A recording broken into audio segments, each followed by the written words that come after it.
Hashtag si Kristo ang kamay ng Diyos.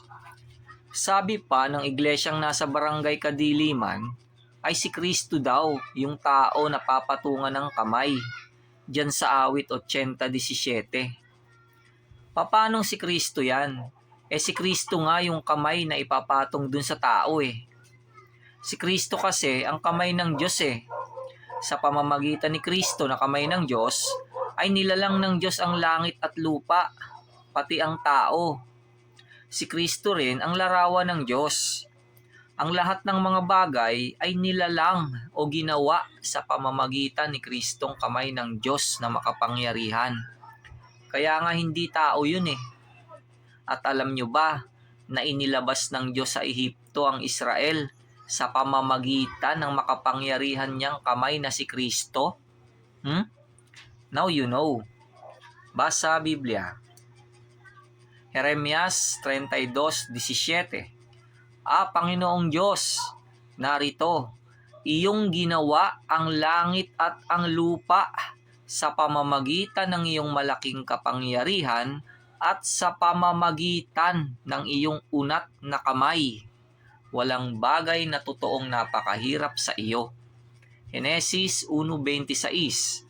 At sinabi ng Diyos, lalangin natin ang tao sa ating larawan, ayon sa ating wangis, at magkaroon sila ng kapangyarihan sa mga isda sa dagat, at sa mga ibon sa himpapawid, at sa mga hayop, at sa buong lupa, at sa bawat umuusad na nagsisiusad sa ibabaw ng lupa.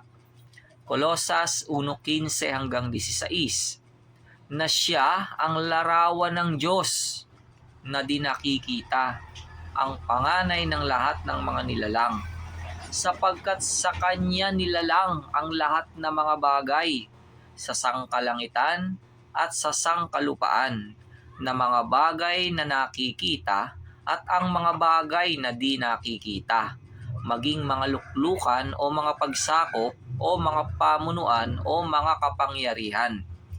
Lahat ng mga bagay ay nilalang sa pamamagitan niya at ukol sa Kanya. Deuteronomio 6:21.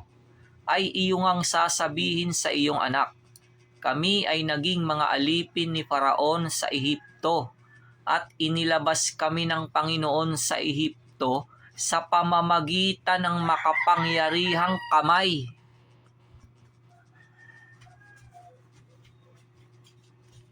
Awit 80:17.